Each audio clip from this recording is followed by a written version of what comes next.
podcast is intended for mature audiences.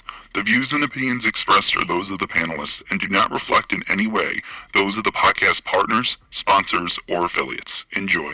Hi, this is Michael Buffer, and you're listening to the Voice of the People. Let's get ready for Boxing Voice. Every day I'm hustling, hustling, hustling, hustling, hustling, hustling, hustling, hustling, hustling, hustling, hustling. Every day I'm hustling, every day I'm hustling, every day I'm hustling. No matter what nobody say, man, spirit, can't nobody fuck with me, man. You know, I can't be fucked with, you know. Beyonce Productions. Whether you pay to see me win, or you pay to see me lose, you're gonna pay. Fuck, your kids still gotta eat. I don't have to watch, you know, any footage of a fighter. I mean, because I'm Floyd Mayweather, everybody gotta watch me. I knew eventually I was gonna have to fight Oscar. I feel like he was straight up and down, no really no special effects. BoxingVoice.com. How can Canelo have the biggest deal? Your deal is for 300 million, and I made 350 million just in one fight. And you're fighting on the app. BoxingVoice.com. I'm a king, okay? I eat a feast. Every time I eat a feast. And when I get up from the table, I don't give a fuck who get the leftovers. At the end of the day, follow my green print. Beyonce Productions. BoxingVoice.com.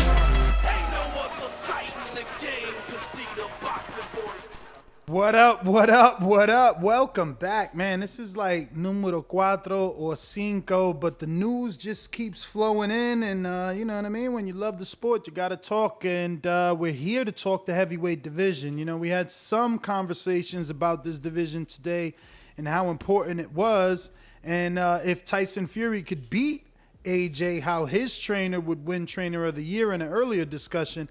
Now here we are talking about how those negotiations have fallen apart.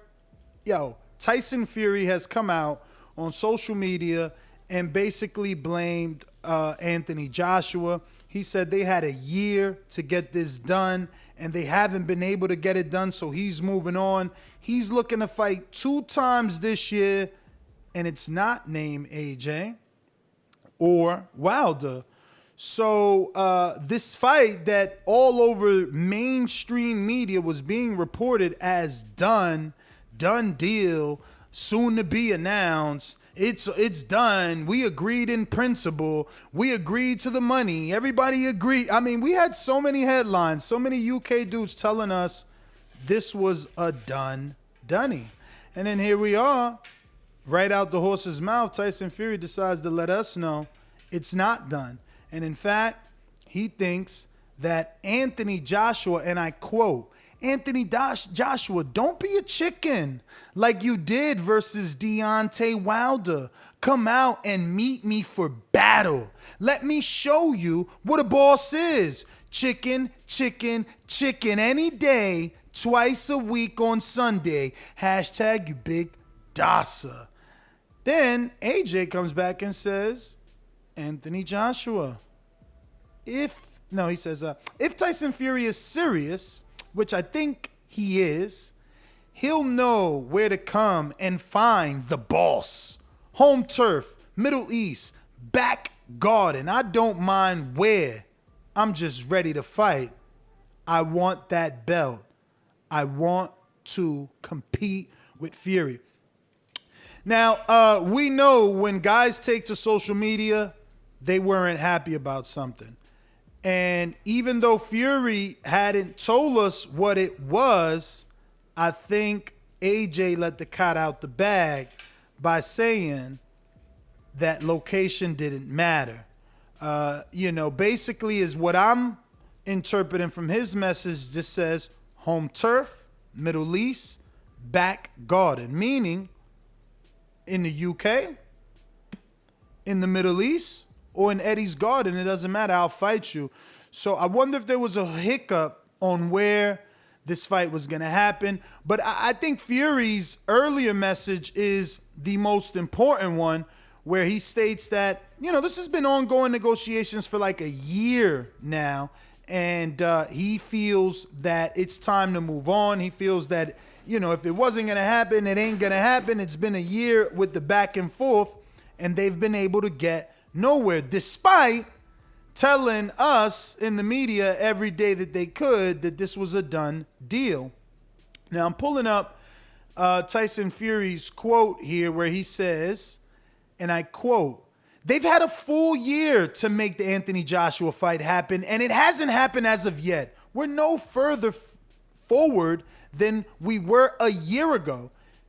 It's got to happen sooner or later, but Top Rank has to give me 2 fights this year. I don't care," he told ESPN. So Moore's House, what's up? Thank you for joining me late night. What up, man? How you doing? What do you think about? I'm doing great, brother. I can't even complain. Just got out the gym, ate, about to light a fat one. I just packed up. So we talking boxing. I can't be mad, man. What about you? How are you doing? This is your first show today, right? No, you were on the Ken Porter show.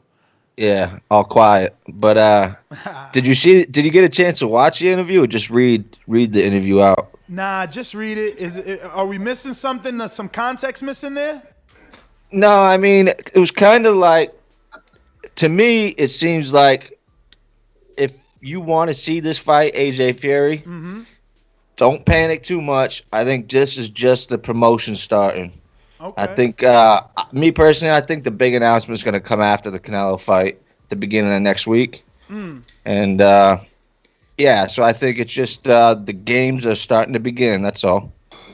We got Coach Anthony in the building. Coach Anthony out of New Jersey, known most famously for working alongside of Tevin Farmer, Fast Eddie Chambers, and numerous others. Coach Anthony, how are you this evening? Thank you for joining us. We've been trying to get you on the show for some time now. Everything good? I'm good, baby. How are you? Man, I'm good. I was just telling my co-host, I can't be any happier, man. We got a lot of boxing to talk about. Just got out the gym, man. So I'm excited. Heavyweight division really excites me because I know that it attracts the casual fans. And, I mean, I'm sure you probably watch, like, I don't know, the Big Four or whatever other sports are out there. I only watch this. So anytime there's some news, I'm excited. And I feel like I should be patting myself on the back, man. I knew that this fight wouldn't happen, and here we are talking about it not happening. I mean, it sounds like Tyson Fury versus AJ is falling apart. It sounds like Fury is blaming Anthony Joshua, calling him a chicken, saying that he's doing the same thing that he did with the negotiations with Wilder. Do you think we're any closer in getting this fight than we were a year ago? Man, I mean, I would have assumed so. You know what I'm saying? It's a fight that we definitely feel like is the fight that needs to happen. You know what I mean? We already seen Tyson Fury fight Deontay Wilder 2 times, so we already know what the outcome of that is. And we haven't seen Anthony Joshua fight Tyson Fury, right? They're both arguably the 2 best guys left in the division. You know what I'm saying? So, I mean, I'm hoping that they could figure out a way to make it happen, but I really don't know. I'm not really paying attention to the business side, so I don't really know what's going on with that. I don't really know what's preventing them from fighting each other. Maybe you guys can enlighten me, but as far as a fight fan goes, you know what I'm saying? I'm hoping that they figure out a way. Ness. Yo. Everybody involved with this fight, Bob Arum, MTK Global, Eddie Hearn, everybody said that fight is damn near done. They just got a handful of things they got to work out. That was true. And Tyson just pops up out of nowhere. So it's either 2 things. He's promoting the fight or he's mad about the location. And why are you assuming it's the location?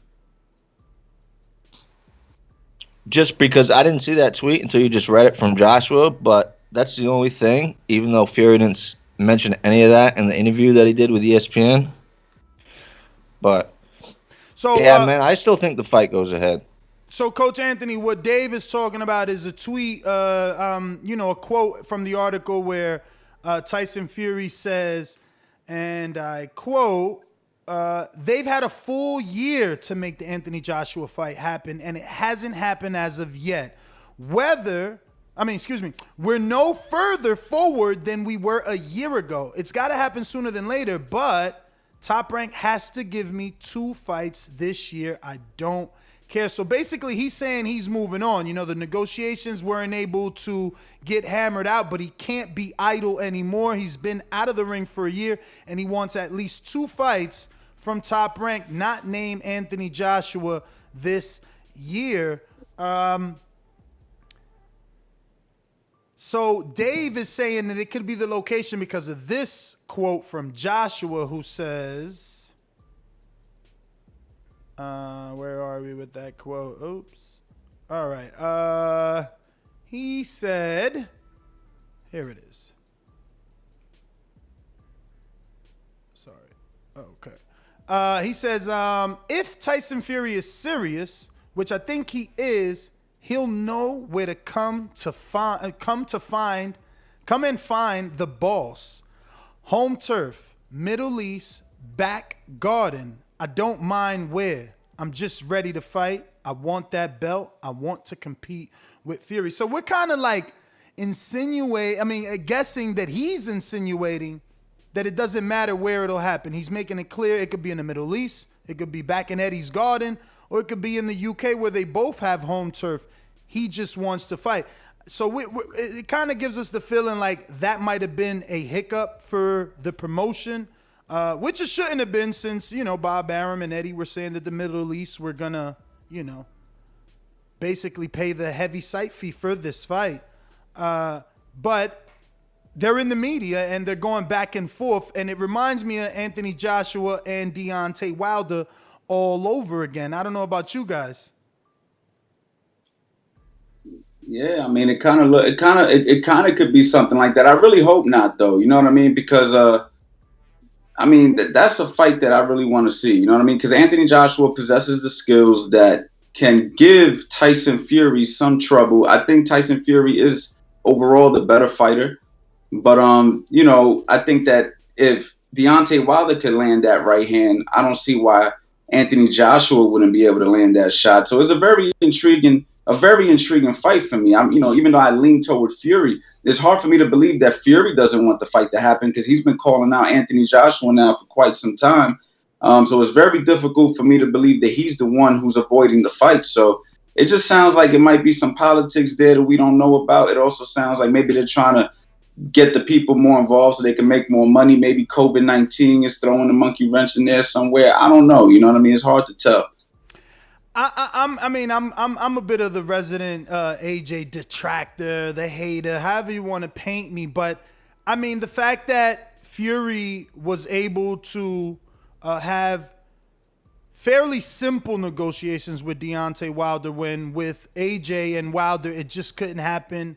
AJ and Eddie offered Wilder like 2 separate flat fees, but Deontay and Fury were able to hammer out 2 fights, not 1, but 2. There was a draw that null and voided the contract, and Wilder and Fury were able to sit down and make another fight at 50-50.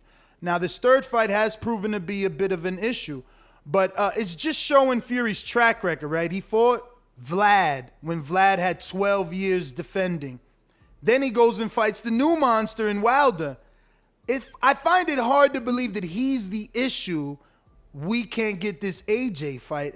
And obviously it's all assumption, but I mean, a guy that was able to find a level, I guess, playing field with 2 separate big name opponents like Vlad and Wilder, I just don't see how could be his fault in this situation when he's been able to make these big fights with other fighters in the past.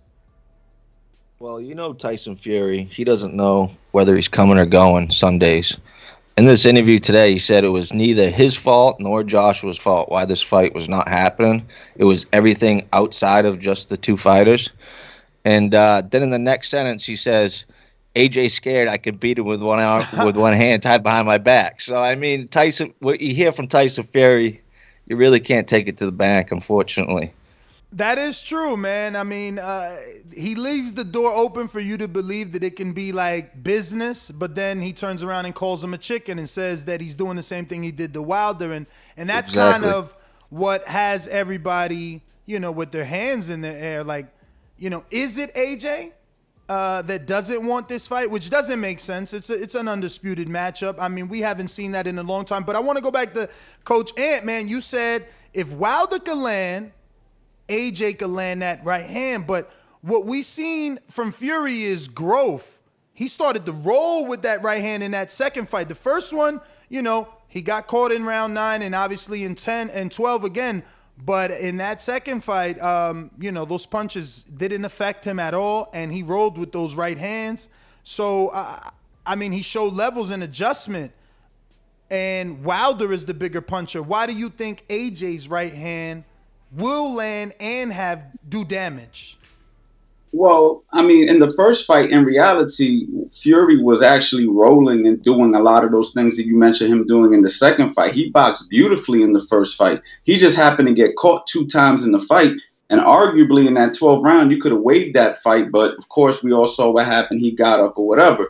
But he did a fantastic job rolling with the punches. I thought in the first fight. I thought in the second fight, he came out very aggressive and smothered Deontay Wilder. It made it difficult for Deontay Wilder to get off. And he actually pulled the old school strategy, which is pressure the puncher. And it kind of throws you off when you're the guy who is the boogeyman and you got a guy coming at you. A lot of those boogeymen aren't used to that approach. And that's what Tyson Fury did. He used his weight. He imposed his will. He smothered. He pressed his body on him. He hit him with shots. He hurt him. And he showed a totally different style. But when we talk about Anthony Joshua is, to me, a much more skilled fighter than Deontay Wilder. No disrespect to Wilder, but I just think that Anthony Joshua has better legs. He has better punches. He has better defense. And even though I feel that Tyson Fury is the superior boxer, if I had to pick one out of the two, we do know that Tyson Fury can get caught. We saw Steve Cunningham catch him. We saw Deontay Wilder catch him, and we've seen him hit the ground. Now, we do know that he has heart and he'll get up.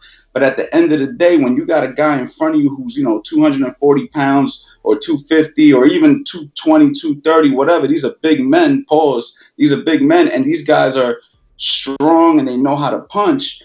Anything can happen. One shot could change the day. So all it takes is for Anthony Joshua to put a nice combination together, land it on Tyson Fury. Maybe this is the one time that Tyson Fury doesn't get up. Not saying that's gonna happen, but what I am saying is it's not. It wouldn't surprise me. It's not something that's out of the question. Anthony Joshua is a good boxer. He's not a bum by any means. He's just maybe not as good as Tyson Fury technically, but we know that there's more things that come into boxing than just technical skills. So we can't count him out. You know what I'm saying? You can't count him out. Charles Martin got up from his right hand. Brazil took 3 of them on the ropes. I just think Fury is a better man than those guys when it comes to being in the ring. And he presents different dangers. But I hear you, man. It is a fight.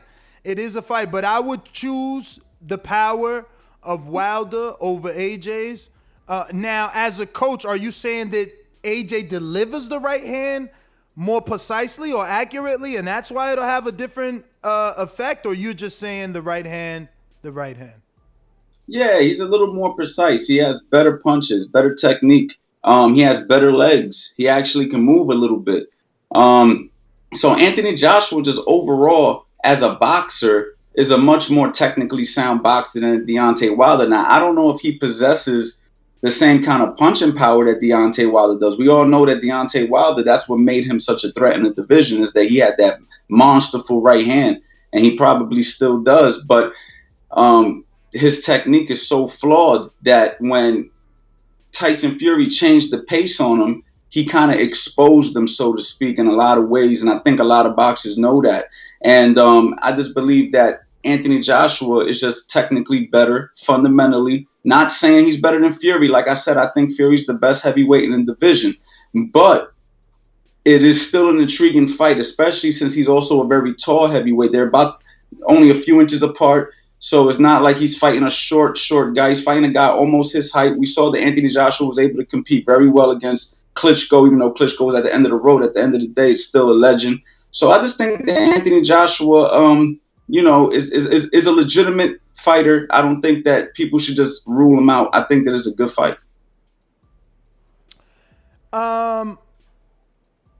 Anthony Joshua said Wilder's finished. He said he'll probably come back, but he thinks he's finished. No one's afraid of him anymore. What do you think about that statement? The fact that he's possibly not a boogeyman to other heavyweights now that they've seen the vulnerability. Maybe they feel they can replicate what Fury did or some of that. Is he done? Has he lost that mystique of fear that he had, you know, like that Mike Tyson effect he had on people? There's a possibility that some of that is gone. There's also a possibility due to how he's acted with his with his trainer in recent weeks. We've seen what's happened there. You know, when you fault the man who tried to save your life, that's never a good look. You know what I'm saying? In my opinion. So it just shows that his head isn't clear. It shows that he's not mentally in the best state of mind. And I think fighters are paying attention to that. And that's one thing about fighting. You can't show any signs of weakness. You can't show any signs of unfocusedness, or guys are gonna take full advantage of that. And right now, he is showing a little bit of that. Now, that might work in his favors because guys might sleep on him and he might actually wake him up with that right hand again. But at the same time, you know, it happened to the best of them in history. Once that mystique is gone, you know, fighters gain confidence. And we know that this is a 90% mental game. And if confidence is there, any man's got a shot. You know what I mean? Everybody is saying basically that Wilder's lost it. You know, Eddie likes to say Wilder's lost the plot. You know, he's gone a little bit crazy. But we've seen this with George Foreman, and I'm sure you being a coach may have some other names you could dig up from boxing history that made more than 10 excuses once they suffered a big loss, especially punchers. They have a hard time swallowing that I lost pill. Is it just that? Is it just a tough loss for him to get over? Or does he believe what he's been saying, in your opinion? I know. I think that fighters who are extremely successful, especially when they're knocking guys out, start to believe their own hype. And when you start to believe the hype, and then you get hit with that rude awakening, you know what I'm saying? It's a very hard pill to swallow. It's like a fighter. It's like an athlete who has to retire when they don't want to retire. A lot of these guys go into a depression. And you know, to me, I just think that he might feel some of that. But at the same time, I think he was highly embarrassed. You know what I mean? He was held on such a high pedestal. And I just think when things like that happen, it messes with your psychological. That's why it's so important to not believe the hype when you're on top. You have to stay hungry. You got to stay committed. You got to understand that every man who puts on a pair of gloves has a chance. So you got to constantly work on your craft. And I've been saying it for a long time. I can probably find a post from 2, 3, 4 years ago that says that, you know, when guys fall in love with the power is one of the worst things that could happen to them, because then they get away from the skills. You know what I'm saying? You got to stay focusing on your skills. If you're knocking out everybody you fight, you don't feel like you need the skills anymore. You know what I'm saying? And you need those skills. You got to constantly hone your craft. And I think Deontay Wilder stopped, you know, at some point in his career, honing his craft, and he was only looking for knockouts. As a trainer, how did you feel when you heard the news that he was firing his head trainer, Mark Breland? And I don't know, I guess, how did you receive it, right? Like, you're a trainer. Can you see yourself in that situation, you know, where you think you're doing the right thing for your team and your fighter, and he does not? I guess more specifically, if your fighter tells you, if Tevin tells you, do not throw the towel in this Joseph Diaz rematch, and you do, and the outcome is that you're fired, how are you going to take that, right? Well, if Tevin's life was at risk, in my opinion, I don't care. I'll get fired. Because for me, I'd rather sleep good at night knowing I did the right thing. I think Mark Breland did the right thing. And at the end of the day, you know what I mean? If Deontay Wilder can't respect that, he's delusional. And then what I'm trying to say about a guy like Deontay Wilder is, you know, what trainer's going to really want to work with him now? You know what I'm saying? Like, you know, even though he's such a big name, if he called my phone and say, yo, Coach Ann, I see your YouTube channel. I love how you teach. I think that you would be a good fit for me. I wouldn't feel so comfortable going into that situation, because I've seen how he did a man who was with him basically his whole career. And on top of that, try to save his life. And then he basically, you know, threw him under the bus. And it's just like, I just feel like that was just not a good look in any means. And, you know, regardless if he felt the way he felt, his trainer's job is to protect his life. And that's what you're paying him for. And, you know, at the end of the day, you can't accept that as an athlete when you were getting dominated for as many rounds as he was. Hey, man, you know, you ain't holding on to your end of the bargain. This is a partnership. And if you can respect a decision like that, I don't know what to tell you, man. So yesterday, Michael Coppinger reported that, not reported, he just made a tweet, right? So his tweet said something, I'm paraphrasing here. He said something like, Eddie Reynoso's off to a fantastic start. He's got Ryan Garcia with a win and a knockout over Campbell. Now he's got Burchell being knocked out by Valdez. Canelo is fighting Saturday and plans to unify by the end of the year. It looks like he is a shoo-in for Coach of the Year, right? Trainer of the Year. Leonard Ellerbe comes back and says, hey, it's too soon. It's only February. What happens if Derek James makes Earl Spence undisputed and Jermell Charlo for that matter? Or one of Reynoso's top guys get knocked out. So we had a show on that. One of our listeners and obviously supporters called in. He super chatted and he said, what about Sugar Hill? I know I'm long-winded, just giving you backstory. He said, what about Sugar Hill? If Sugar Hill is able to win 2 back-to-back fights with Tyson Fury versus AJ, does that trump him for Trainer of the Year 2021 as a coach in your eyes? What achievement will you hold in higher regard?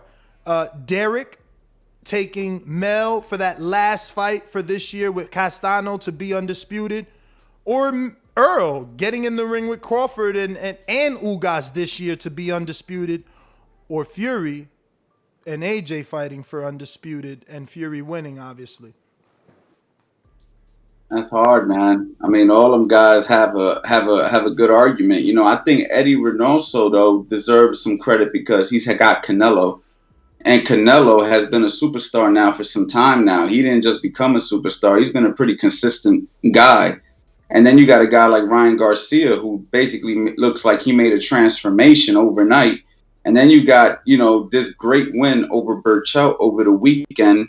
So Eddie Reynoso is definitely in that argument. Nobody could take that away from him. You know what I'm saying? He's been Cesar humble. Martinez too, right? Doesn't Juan Cesar Martinez have a title? The short dude that they got that beat up Charlie Edwards? I'm not sure. Yeah, he's fighting Saturday. Yeah, he does have a title. He's a WBC champ. So Eddie Reynoso, to me, man, you know what I'm saying? I mean, how can you really hate on that, man? I mean, he's doing his thing. Some other guys, you know, Derek James, they're doing their thing. You know, they're doing their thing as well. But he's only doing this thing with one of the Charlos and Errol Spence, correct? Yes. And then you have the other Fury's coach. Is that who you're talking about? Yes. He's got a few people, but nobody popping like that. But he got Anthony Durrell. He's got a few Russians now with Salida, Fury. You know, I just think that Eddie Reynoso was blessed with the opportunity to have more superstars, which in turn gives him that edge. Those other trainers might be just as good, you know what I'm saying, behind closed doors. Who knows? Because we all know that it's not always the trainer that you guys know about that's the best. It's the one that produces. But in order to produce, you need the opportunity, right? You need to have the right horse. You need to have the right athletes in order to produce, right? You know, I mean, I could be the best trainer in the world, but if I ain't training nobody, who's going to know about it? So, you know, I just think Eddie Reynoso, you know, he is fortunate enough to have Canelo Alvarez, who's arguably the best fighter today. And he's gotten those other opportunities and he's showing and proving them guys ain't losing. So I'm going to have to roll with Eddie Reynoso as of right now. You know what I'm saying? I have to roll with him. But those other guys, they're great trainers as well. I'm curious to see what Ruiz looks like too when he comes back. So that's another fighter. You got Andy Ruiz too, right? Yeah, he does. He's got. I mean, how can you go against that stable right now? Like those are the hottest fighters damn near in boxing. You know what I mean? Yeah, that's solid. That's a solid group of fighters right there. It is. Great points there. So, I mean, obviously, you like what you see from AJ. Is there what do you think AJ does better than Fury, and what do you think Fury does better than AJ? One thing. I mean, obviously there might be multiple, but what's that one thing you're like, man, AJ just does that better than him? Man, I don't know if there's anything he does better.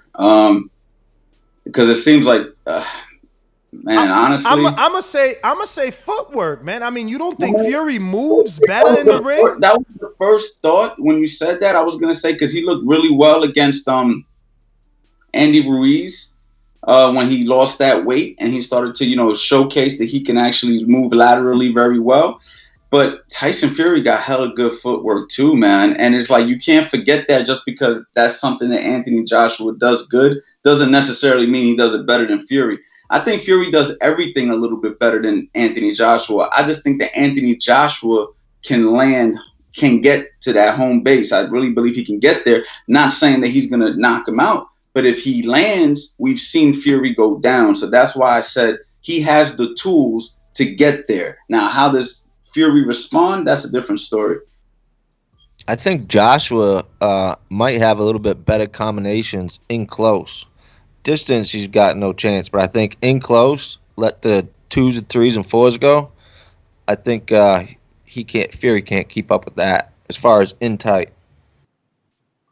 Coach, you think that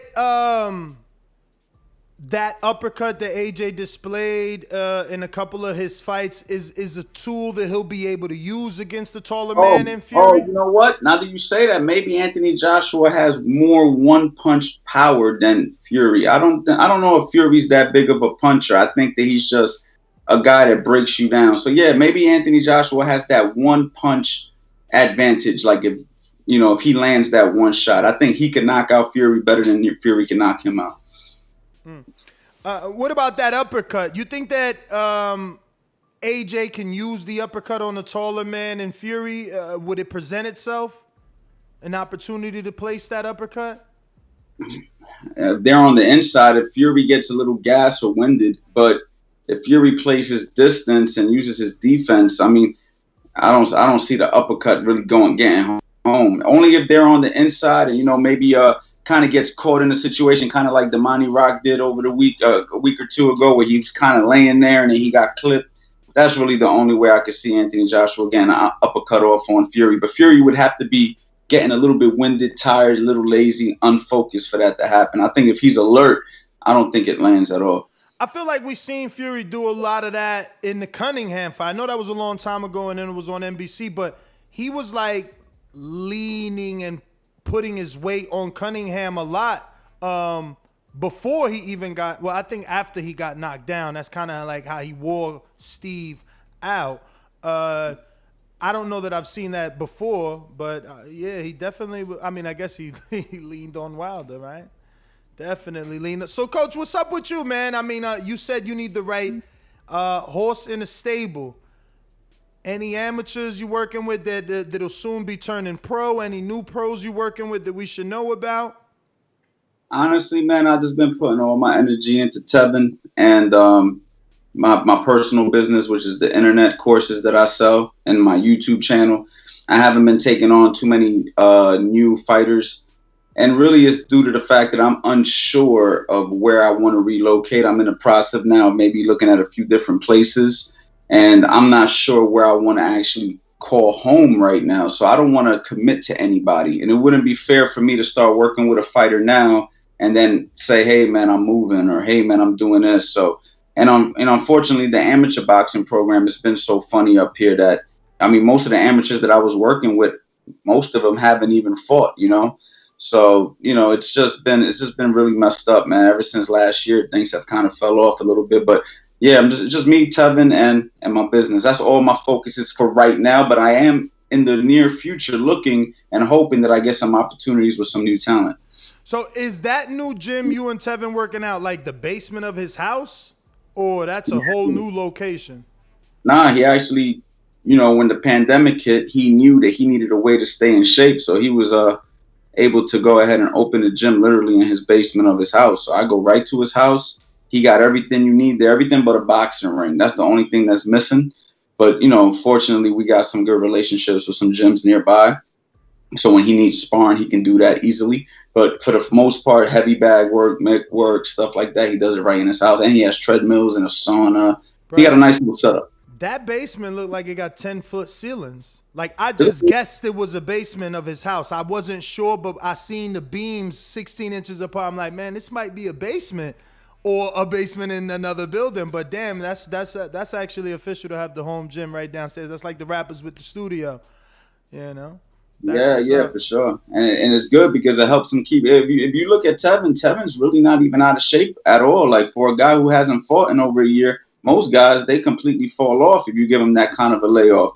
Tevin can still, box a good 12 rounds. The only thing he has to do is start a camp, and he'd be ready to rock and roll. And I think that break did him some well. I think that break was necessary. He fought 6 times. Very quickly, defended his title 6 times. He was very active, the most active world champion, I believe, in 2019. So, he needed that little break, that layoff.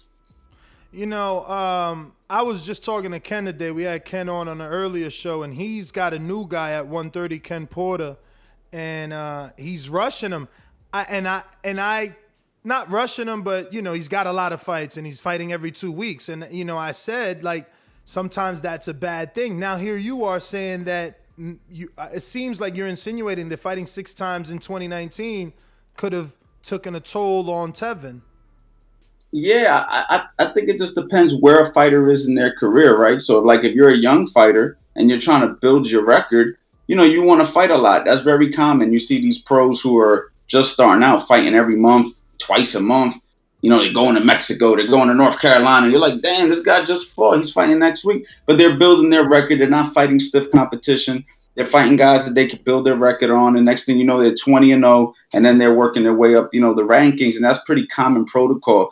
But for Tevin, Tevin, we got to remember, he got shot in the hand. He tore a bicep. He had some injuries. He was consistently fighting for many years. And then you go ahead and then you're fighting every couple of months once you win a world title. He never really had a layoff or a break, and then he went right into fighting a guy like Jojo Diaz. You know what I mean? So, I just think that sometimes your body does need a break. It just depends where you are in your career, how your fights are going, and stuff like that. Because you see the fighters of the old timers, they used to fight that many times a year, and it was pretty common. But a lot of those guys, by 30 years old, they're shot, man. Like you see a guy like Eric Morales or even like a Sugar Ray Leonard in their early 30s, they're basically done. You know what I'm saying? And then you got, these younger guys, they're preserving themselves a little bit longer by fighting less. What did Tevin think about Jojo Diaz losing that belt on the scale? I mean, we Couple seen the weeks tweet. ago. I seen the tweet. He definitely. Oh, I didn't see the tweet. Sorry. Well, the way we looked at it was, man, God loves some Tevin Farmer, because like the way it all happened was crazy, right? So you got Jojo Diaz losing the belt on the scale. Then you got these guys fighting to a draw. Like, how much more luck can Tevin Farmer have asked for in a situation where he wanted an immediate rematch? He didn't get it due to, whatever. We already know what the deal is with that. And then this happens. It's like, wow, everything's falling into place. So what it did to Tevin was spark him up again, because I think he was a little bit down due to the fact that he wasn't fighting, especially he wanted that rematch in the summer. He never got it. And now he's like, whoa, there's still a real chance for me to be a champion again. And I think all of us as a team woke up and was like, okay, we can't play around with this, because if we get that phone call, we don't want to have to get ready. We want to be ready. So, we're glad that we stood active in the gym, but now we're really picking it up. And if we get that call in the next couple of weeks or so, Tevin's going to be ready to go. Now, in the next couple of weeks to face Rakhimov? Rakhimov. Or what? It depends. It depends who they give Tevin. Tevin hasn't gotten an official. But being as though that the fight ended in a draw, the number one remains number one. The champion loses the belt, right? So, like, Rakhimov is still there, or does he get passed over? I'm asking. I'm not telling. I couldn't tell you, man. You'd be surprised. I'm not sure how all that works. You know what I mean? I know that they're trying to give Tevin different situations right now. So Tevin's been dealing with a lot of like back end, like political stuff, and he's trying to get all that squared away. So in reality, I don't know who he's fighting, but we just want him to fight. We just want Tevin to fight. So whether that's for a title, whether that's just for an eliminator, whether that's just for him just to stay busy, I just want to see Tevin back in the ring, and getting to work. So it doesn't matter who we get. You know what I'm saying? I mean, I don't know. Look, anyway, so whatever. As a team, how did y'all handle that loss? Because, I mean, I remember Tevin was very confident. He thought he was going to win that fight. I remember being there when, you know, we were interviewing Tevin in Las Vegas. I think it was like Canelo, Jacobs fight week, and then Joseph Diaz ran down on him in the media workout with the green hair, you know, in the middle of an interview. And Tevin was very adamant that he was going to whoop that boy and didn't get that win. How has that been for him? Is he still the same? Because he obviously didn't handle it like other people who lost their belt, right? So, I mean, you want to believe he's okay? Yeah, I mean, look, man, I think what people have to remember is that Tevin already beat the odds, right? So in a lot of ways, Tevin's already a winner. You know what I mean? And I just think that Tevin has lost, which is good. He's lost in his career. So when he lost again, it was like, okay, I've been here before. I know what it feels like to be in the bottom. I know what it feels like. You know what I mean? And sometimes you just need to. But it got to be different. I mean, he lost before, and then he made it to the mountaintop. And then he had 6 title defenses and a great deal from Dazn. Like, it's gotta be different. Yeah. I mean, look, you can't be happy. Yeah. I don't think people expected Tevin to do what he did. People didn't expect him to even do that. So, you know, since Tevin already beat the odds, I think he took it more like, okay. And then there was some other situations of, you know, he didn't like the weight cut that he did. He felt like the weight cut bothered him a lot. He said he's felt that for a few fights. I wasn't involved with the way he cut weight, but he said that the way that he was cutting weight was bothering him. He went ahead and he got himself a professional who, you know, that's his thing. That's what he does. He helps fighters cut weight, and he feels a lot more confident on how he's going to be cutting weight in future fights. So, you know, all we could do is stay positive, man. It's like anything in life, man. You know what I mean? You're going to have your ups and downs. You just got to keep it moving, man. If you sit there and dwell on your losses, you'll never bounce back. And, you know, Tevin's done bounced back a few times. I mean, look, he got shot in the hand. Doctor said he'll never fight again. He won a world title. Before that, he tore his bicep. He started a career 7-4. He's from Philadelphia, you know what I'm saying? The slums. And now he lives in a beautiful house with a beautiful family. You know what I'm saying? It's like when you got a guy who's lost it and got it back and lost it again and got it back, I think it's just part of the game. And you just, you know, you build tough skin that way. A lot of these guys, they were groomed from the beginning winners. And then when they lost, that's when they couldn't recover. But when you've lost first, it's a little easier to say, okay, I know what I got to do. How does Tevin beat JoJo without the power? Because it just felt like that Mexican style of JoJo and the lack of power for Tevin to keep JoJo off him, it was just a recipe for disaster. Like, he just kept pounding. Like, he threw punches all night, you know? It's like you need some pop to keep him off you. Yeah, I mean, in hindsight, that would sound correct. But if you also looked at the fight, Tevin didn't do anything that he normally does. It wasn't just the power. He wasn't moving his head the way he normally does. He was getting hit a lot more than he usually does. He wasn't doing a lot of the things that he does, and he said it's because he didn't feel well. He'd say he didn't feel it in his legs. People were thinking he had some kind of an issue because he was twitching. Well, you know what I'm saying? He told me that now is not the time, but eventually, I think he said when he wins the title back, he'll let the world know what happened because he don't want to have an excuse out there. But there is definitely an excuse out there that he hasn't told us yet. Right. So it's best that I let him tell his story. You know what I mean? But at the end of the day, you know, Tevin didn't showcase what. Now, if he would have did all the things he normally does and still lost, okay, he lost. And he did lose. None of us made an excuse, right? None of us went on the internet and made an excuse. We all took the L. The team took the L. He took the L. It is what it is. But for me to feel like Tevin can't win, I would have to see Tevin perform at his best and still not win for me to say he can't win with the lack of punching power. And since he didn't show me that night, I'm not going to sit there and give JoJo that much credit yet. He needs to give him his rematch. Well, not anymore, right? He's not the champion. If you ask me, I say, Tevin, forget him, move on. You know what I'm saying? But, you know, I think Tevin still has something inside of him that he wants to show the world that was a fluke. And I think Tevin's still going to fight him, even if I told him, man, don't give that man no fight. I think Tevin's still going to want to fight him. Well, even if he doesn't fight him, there's so many good fights out there that he could be a part of. Yeah, it's crazy how much talent's in that division. You know, that's what kills me about the way people are. Like, nobody mentions Tevin in recent, times. Like his name doesn't get brought up anymore. And I'm like, hold on. That's crazy. He's the champion. He just defended 6 times, and now he loses one fight. He's gone now. He's not even. And in my mind, I'm like, y'all crazy, man. Like, boxing's crazy. Like, don't get me wrong. All them young guys that people are mentioning, they're all good fighters, right? Devin Haney, great fighter. Shakur Stevenson, fantastic fighter. All them kids are good. But Tevin is still in the conversation. Why is Tevin not in the conversation? Because he ain't got that belt no more. You just a difficult fight with no belt right now, man. I mean, it's unfortunate that he lost to JoJo because doors were just starting to open. I mean, there was the possibility of the Gary Russell fight, right? Like, Tevin wanted to fight Gary. Gary wanted to fight Tevin, and we've never really had anybody that wants to fight Gary.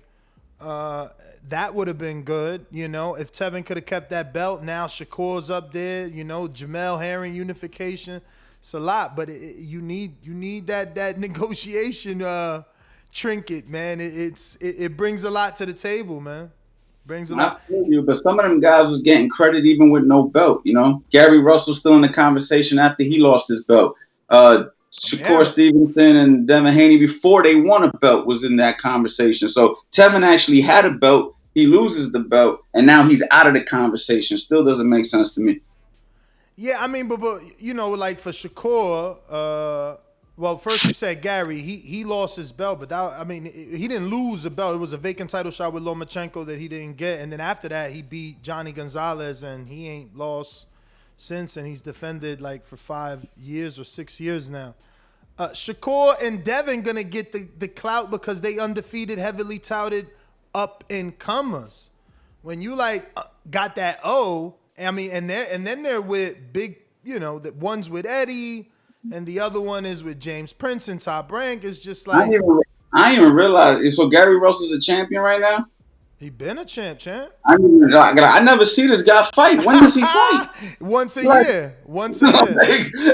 He makes you made it sound like he's been dominating. I'm like, I haven't seen him fight since he fought Lomachenko. No, but that's literally the last time I saw him fight. This the thing, man. He is dominating. People don't. He is the Tevin without the losses. Like, dudes don't. When does he fight though? And I'm not trying to be funny. No. But he only fights his mandatory because no one wants to give him a voluntary, right? So like when he handles his mandatory, Leo didn't want to unify with him. Leo rather go fight Frampton and Abner, and that's understandable. Those are bigger money fights. Gary fights once a year, so people don't know him like that. But like the fight to make is Gary Tank. They can make Gary Tank in Atlanta. That's a big fight. And how you got that? How you got that fight? What do you mean? Who you pick? I mean, I'm gonna pick the puncher.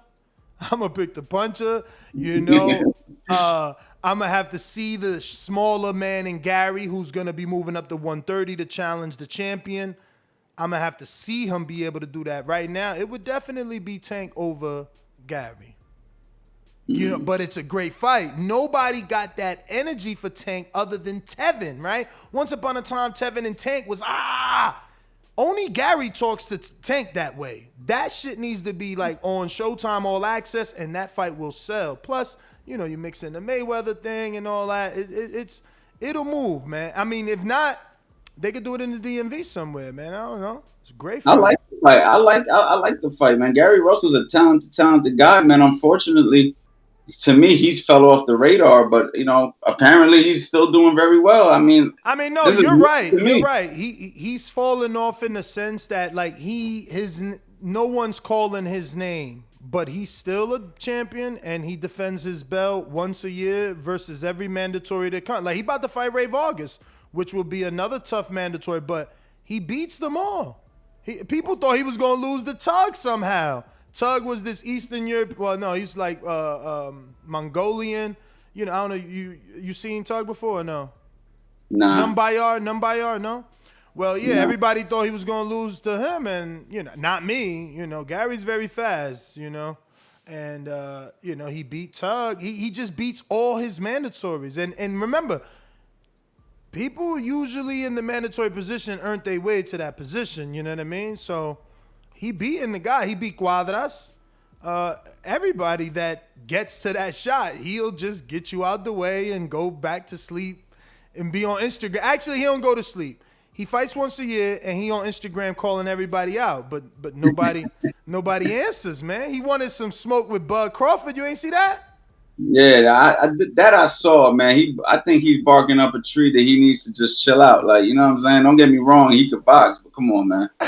He wanted some Devin. You seen that?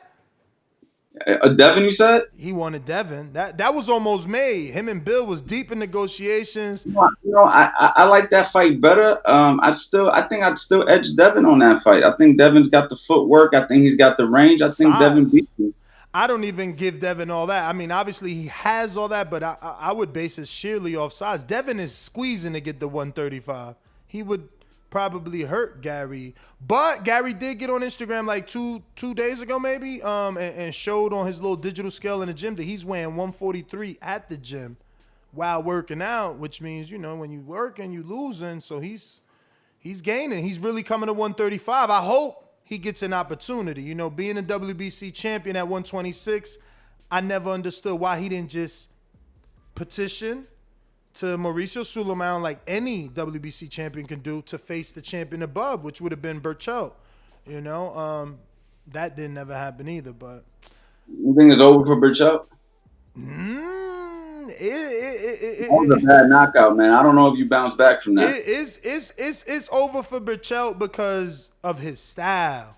I picked Valdez to win when everybody that called in here was picking basically Burchell, but I thought Burchell was older just off of how he looked. When I box rec, Valdez is actually the 130 years old, man. Yo, it looked like Burchell had a tough life out there, man. So I don't know that he could come back. He gonna have to show me. He gonna have to show me. I thought he was wild going into the fight, and I felt like Reynoso being in the corner was gonna change that wildness of Oscar, because Oscar gets a little wild and wide.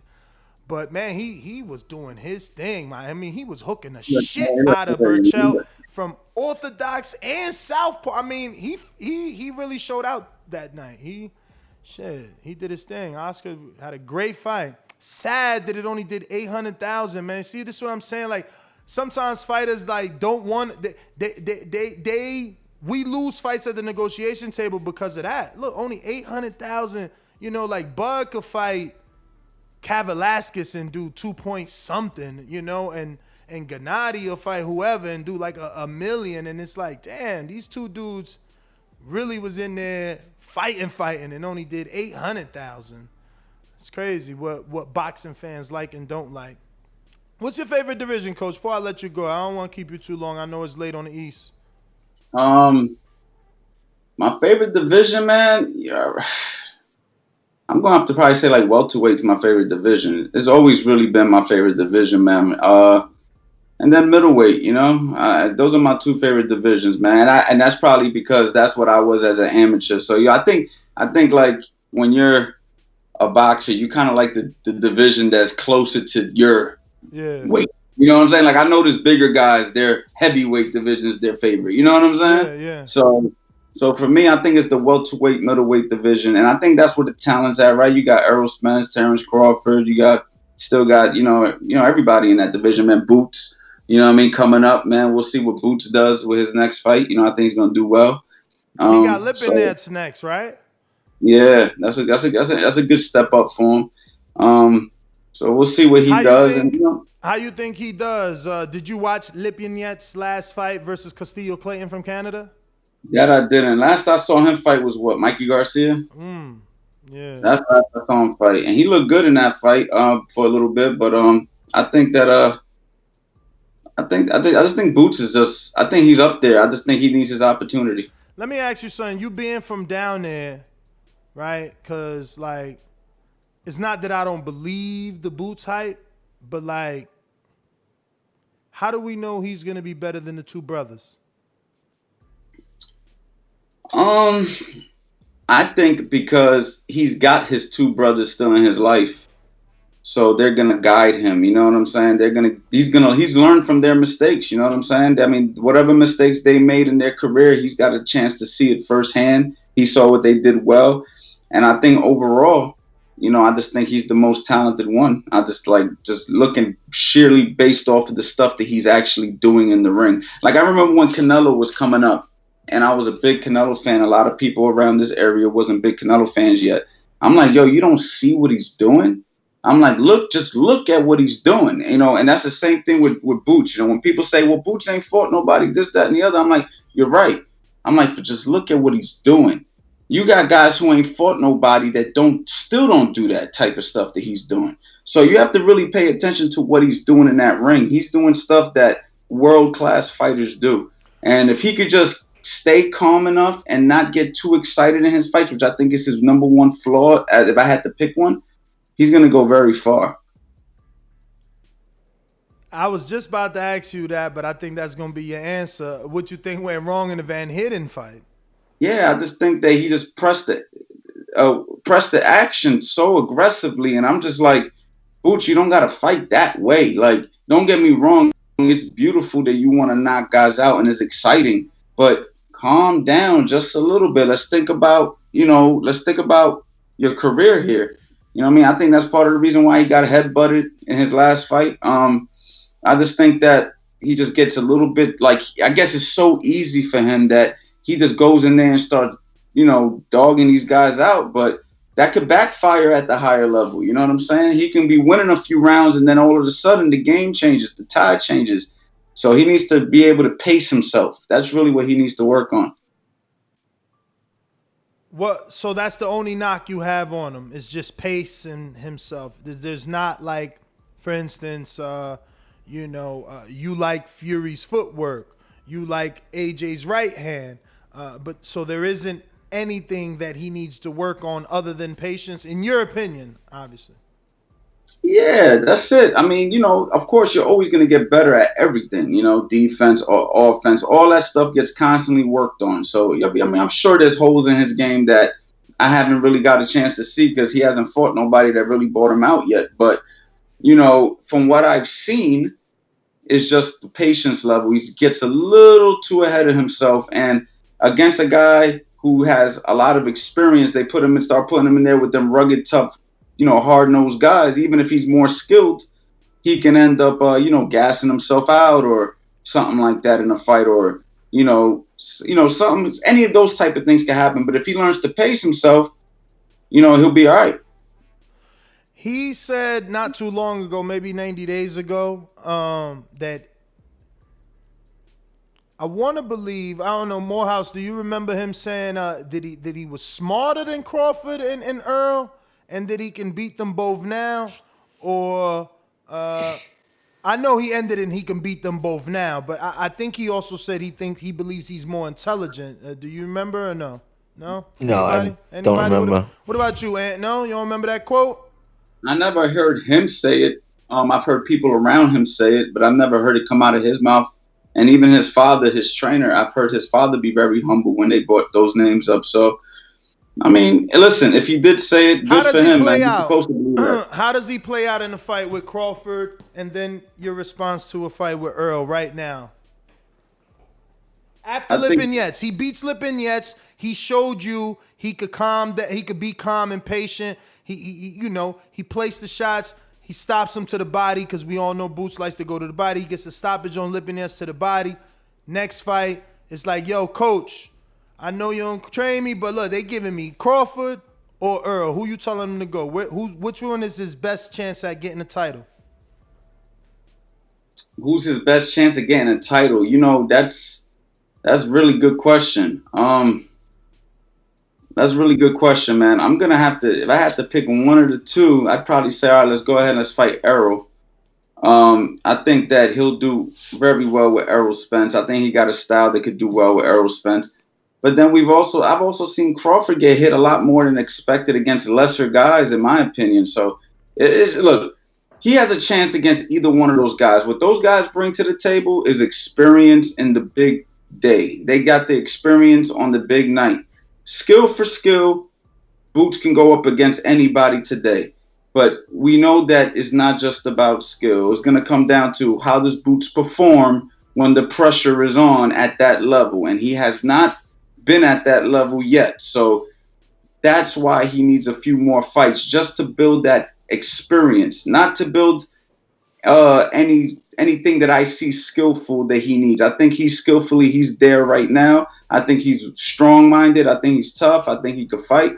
But I just think that experience is a big factor, and he just needs a little bit more experience. You know what I mean? That's all. When is a person?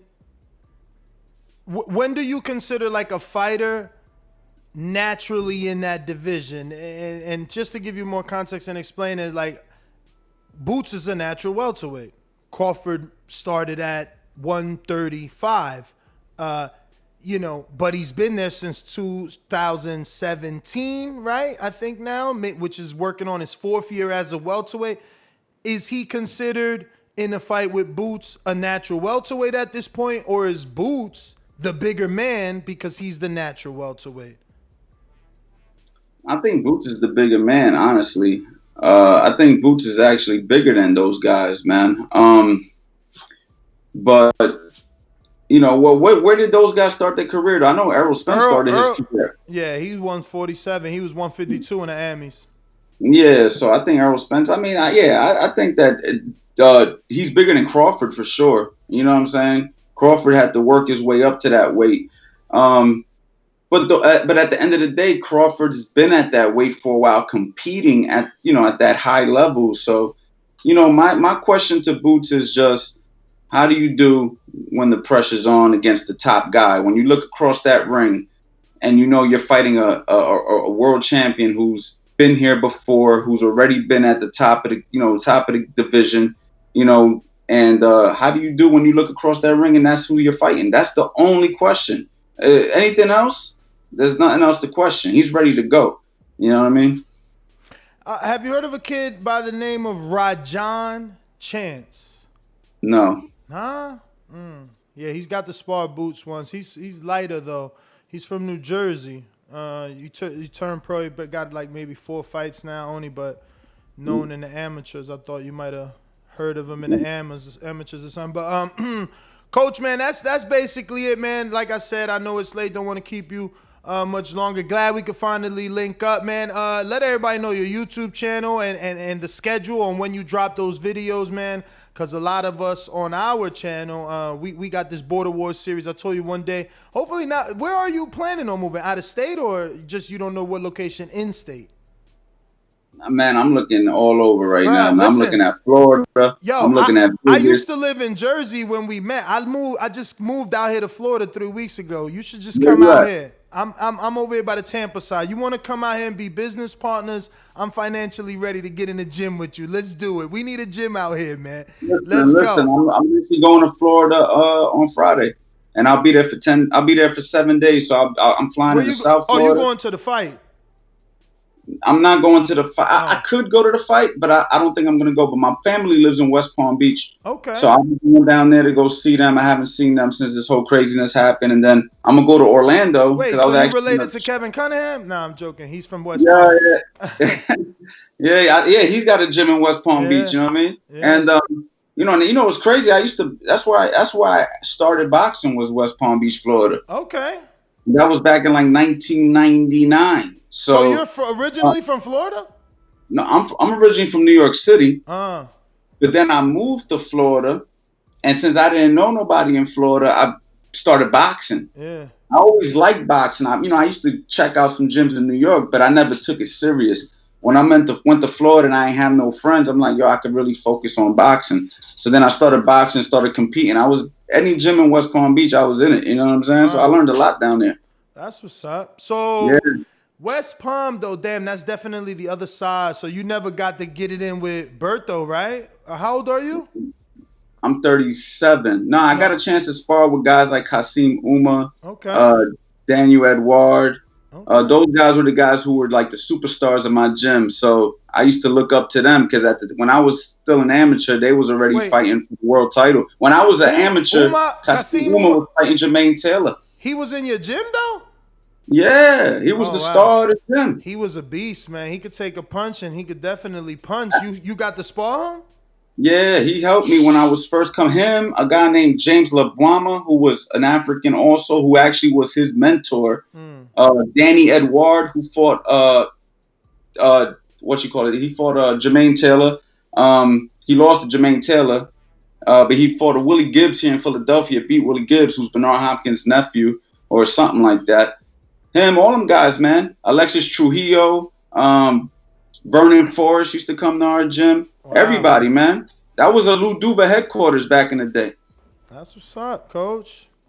Yeah, man. I would recommend Florida, man. Then you give Tevin another spot to come to when he needs to lose weight. You know what I mean? Come down to Florida for camp. We're holding camp in Florida.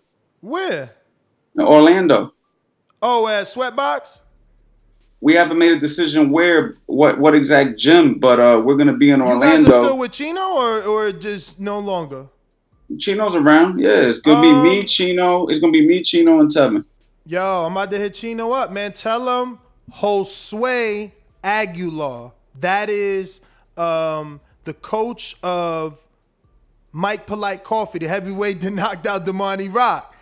They Latino. He could get him in there, and it's in Orlando. But if not, come to my gym. He's from New York City. I don't know if you know him since you're from New York. His name is Kid Kelly. He was a former fighter. He's got a small gym with a lot of amateurs, man, and he needs the exposure to give these amateurs inspiration. Bro, I just found out yesterday that this kid I've been seeing for the last 3 weeks is 16 years old. He looks like a grown man. I see them driving a box truck.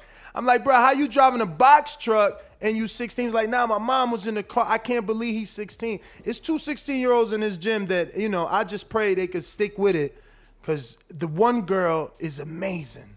I mean, watching her today, her left hook, I just could keep repeating, like, she's going to stop somebody with that left hook. Like, I don't hear men hitting the pads as accurate and it just pops so loud. Like, she got a mean left hook. Only 16. Oh, you near Tarver? I know Tarver got a gym out there. You in his? It's not his gym, but that is the best looking gym. Look, if you cool with him and Tevin could hold camp there, do it there because they got that's the gym I want to build. It's got like 7 treadmills, ellipticals. The DJ, it's got a fucking DJ booth on the second floor with a balcony, so the DJ not even in he's just hanging over top of you and shit. The ring is 4 feet elevated, 20-footer, black cam. That spot is dope. They got like a dozen double end bags, and Florida's wide open. Florida's like man, wide open. See, like that's why you moved down there. Well, I moved down here to get more square footage for the dollar for sure, not for the business side of getting a gym. The gym is just a 2-year goal that I hope to have because I just feel like boxing gyms, again, this fucking gym that Tarver's in, they did it right. I've been going to elite level gyms for a while. I've been to Derek James' gym, Earl's gym, everybody's gym. That gym did it right, man. Like sometimes they'll have 1 treadmill, 2 treadmills, or no fucking treadmills. And you got to go do road work on a rainy day when a boxing gym should have that for the fighter. And some ellipticals for the older fighters or whatever. Like everything versus, most fighters that I met, Keith, Sean, Wilder, like everybody goes to another gym to lift weights. Why? Why isn't that all in one facility for that fighter? I don't get it. But, that gym got it right. So yeah, man. If you can get in Tarver's gym, nice. Now facility. we're gonna be too far from Tarver, but we'll be in Orlando for 6 weeks, man. So maybe you can take a little trip. Hook up.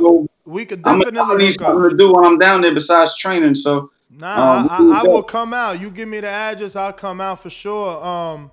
But yeah, one more thing about Tarver's gym that I love, it got like a 30-foot ceiling fan. Come on, B. You know it get hot in the gym. A 30-footer, man. That shit is like one gigantic, huge. Oh man, that shit is amazing, bro. I can't believe that gym. That's inspirational. I'm telling you, you should at least peek into it because it looks so good. But Coach Anthony, man, hit me up when you get down here so we can link up. Thank you for coming on, and we got to get you on more regularly, man. But you still ain't give out your YouTube channel. You didn't tell them your schedule on when you upload. Please do so. All right, guys. So you guys can definitely check me out on YouTube, Coach Anthony Boxing. I post weekly, typically on a Monday. I don't have an exact day, but you can guarantee you're gonna get at least one video from me per week. I teach everything from the beginning fundamentals to some advanced stuff. I mix and match. You'll learn it all. I also have a website, CoachAnthonyBoxing.com, where I have courses on specifics where I get into full detail teaching the fundamentals of boxing. And I give it all away, man. I teach it to you guys, man. It's up to you guys to put in the work. So just, take the information, and hopefully it can help a lot of you guys. And a lot of people say it does already. So you already know, man. Instagram is Coach Anthony. So. All right. Well, there you have it, man. Coach Anthony, thank you once again for joining us. Take care, Coach. Peace out. There you have it, ladies and gentlemen. That's Coach Anthony, and we're just glad that he was able to come on, talk a little bit of boxing. Moore's House, man, anything you want to add before we move on to these callers? They out there. They out here. Keep them coming. Let's Have go. them call. We're going to go out to the let's get these little... Remember to rate us 5 stars on iTunes. Subscribe to youtube.com/theboxingvoice for the latest and greatest interviews with your favorite fighters. Yo, so I'm going to go ahead and say that we are going to have Eddie Reynoso on the show tomorrow at 9 p.m. But I also double booked with Mauricio Suleiman. So we'll see what happens. You know what I'm saying?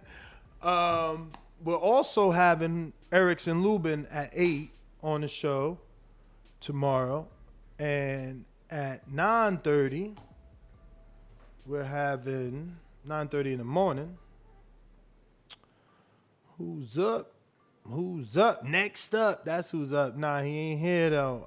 Actually, we ain't got nobody on the schedule, but I'm pretty sure I didn't put it. Pretty sure we're supposed to have somebody tomorrow at 9:30. But let's go out to Hawk in Maryland. What up?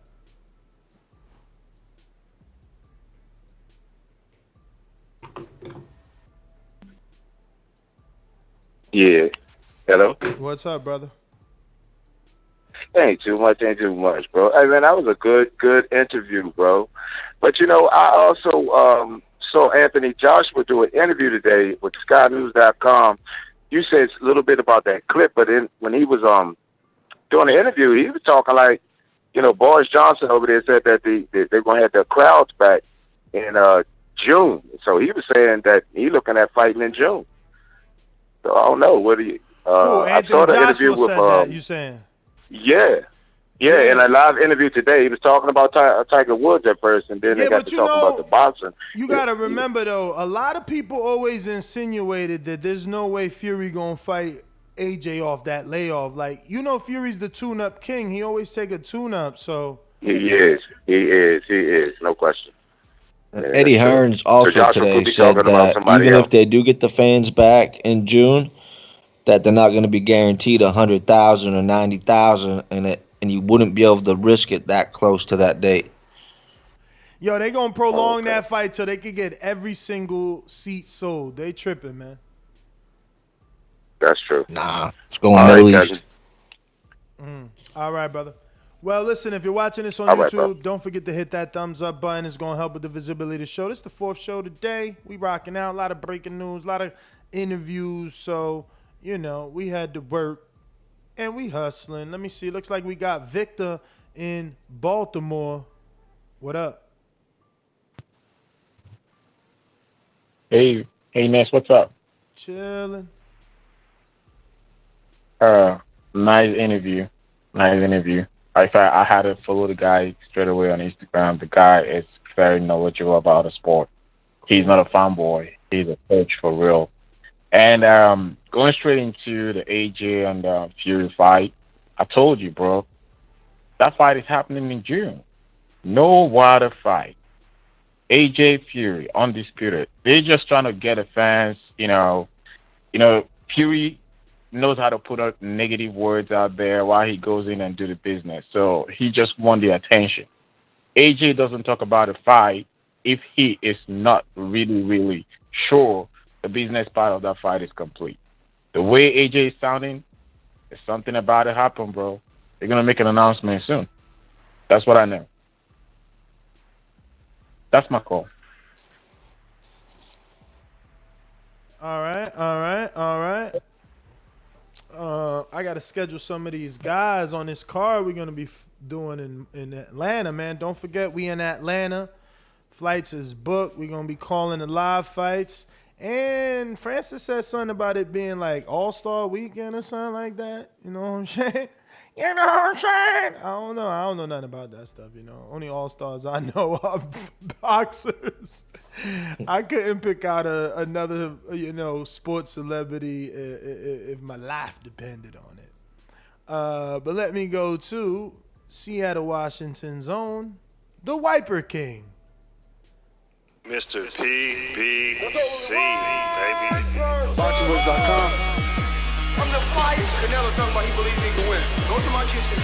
Get the sharpest knife and cut the bullshit up. I don't care what you do good. I do every fucking thing great.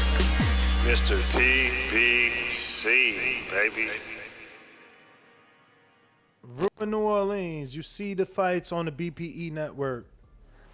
Yeah. What's good? It was good, Ness. Shout out to my black brother. What's good, my brother? All right, so let me get to the thing. I told you before I knew Tyson Fury was going to get this fight.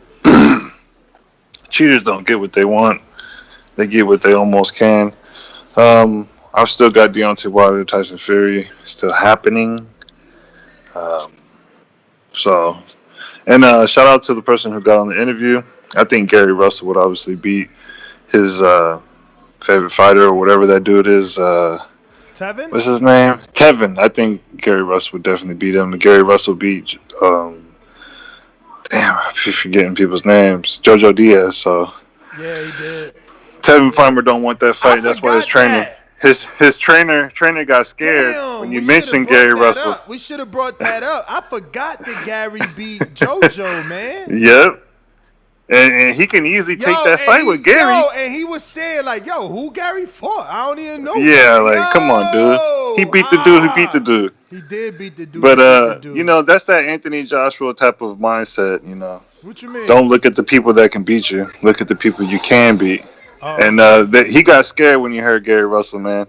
His whole demeanor changed. I'm a Gary Russell fan, man. So Me too, he don't want man. that smoke. Tevin don't.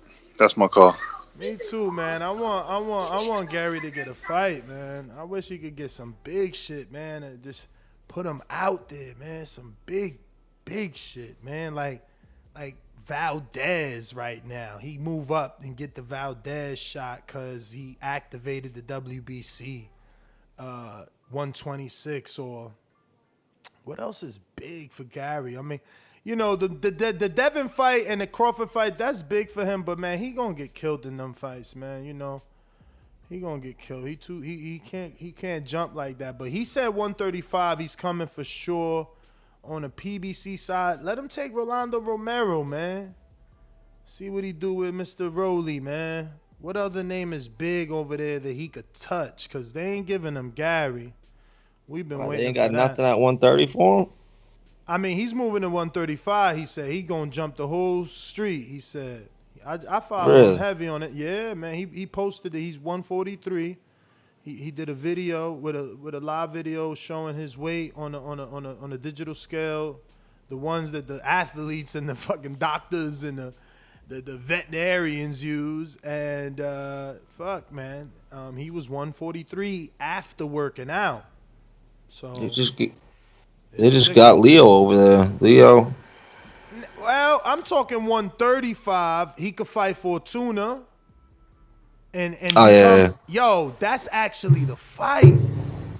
You know what I'm saying? If he can't petition, because that's too many divisions. I don't think Mauricio would give him a shot at Devin Haney via WBC. But if he moved up to 135 and beat Javier, he the second mandatory. But Trey in the Bay, what up? Hear me? I hear you. What's good? I was in and out on the show. they saying the fight fell apart, or there's just still more question mark? Man, hell no. The fight fell apart, man. Tyson Fury out here calling AJ all types of names, saying that he running from the fight like he ran from the Wilder fight. Don't listen to that. The fight's happening. I question though, how is they gonna make a fight when Fury's still in court? They've been making a fight for a whole year, right? Right after he won, they was like the fight is made, and I'm like, well, wait, what about the rematch clause? They've been having that fight made supposedly for the last year. So I don't know. I mean, really, that's what a lot of fights go, y'all. A lot of these motherfuckers out here just, we about to fight. Oh no, we not. We about to fight. Oh no, we not. I mean, at this point, with any of them, not just Fury, AJ. I'll believe it when I see it. Man, it's more Fury AJ, man. They been the one talking about done deal. Terms agreed to. Finances agreed to. Every day was a different fucking headline that everybody wanted us from the UK wanted us to report on. And it's like, bruh, you know, let the shit happen if it's going to happen, because it just don't seem that way, you know? Daniel Kinahan, my boy, thank you for making the biggest fight. And then it doesn't happen. Like, how many times did someone, there was so much, bro. Fury come out his IG thanking Daniel Kinahan for the biggest deal. Bob saying this. I mean, come on, man. It's been a year. That's the truest statement Fury said. They've had a year to make this fight, and they ain't no further forward than they was 1 year ago. End quote. But let's get to these super chats. Show Kid says, both these guys always using Wilder's name to fights this year, and no Wilder fight. Fury capping. What? Oh my God. Though fight was done. I don't know. Thought fight was done. Both these guys always using Wilder's name. 2 fights this year and no Wilder fight. Fury capping.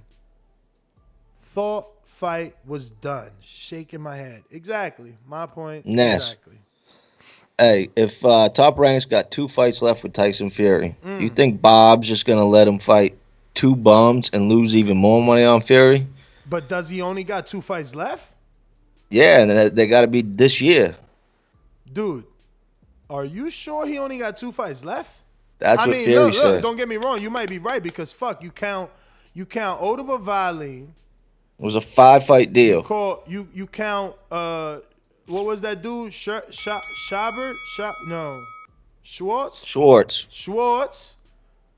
Wilder. So that's 3. Now we got 2 left. Wow, that weasel. He trying to go straight MTK on him. Like, we'll need Bob. We gonna get him out this contract. I'm gonna get 2 lamos this year. That's what Bob knows. He ain't gonna let him slide on that. Bob gonna extend his ass. Like, I don't know. I don't know how you can extend him. He already. I mean, the title.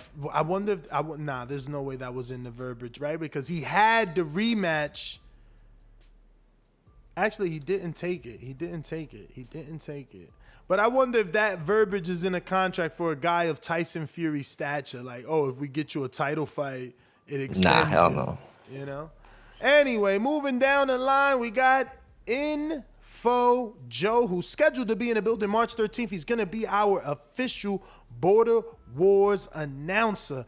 Info Joe has been to not only Border Wars and participated as one of the oldest participants to get a win, but he's also been to multiple appreciation nights. Oh, wrong sound bite. My bad, Joe. Mr. Info Joe. Tell the truth, Joe. Tell the truth. This portion of the show we call In the Mr. Know, Info Joe. presented by my brother. Yo, what's up, my boxing brothers? What up? Hey, man, thanks for the shows all day today, man. Kept me going at work, man. You doing pound for pound shit over here. Hey, you should call this, man, Fight Night Hype. I love you coming on this late, man. Good for the people on the West Coast, man. Yeah. Hey, keep them coming like this, Ness. Hey, I have to agree with, what's your name again, man? Morehouse? Moore's house, yeah. Morris House. Hey, what's up, man? Hey, you made a good point. If he only got 2 fights left, I think the fight is happening, and I think they just throwing that out there just to get the fans in the frenzy and all of that, man. But that does make sense, and I think the fight is going to happen, though. That's all I got. Yo, week. Ness, huh? They gonna announce it next week. Hey, I think they are, man. I think they are. Why next week? Why not take advantage of Canelo at fight week? Why not take advantage of Saturday that Eddie's the co-promoter? Why wouldn't he announce it in the ring after Canelo got interviewed? He's announcing Billy Joe Saunders and Canelo in the ring, and then the following week he's gonna hit AJ Fury.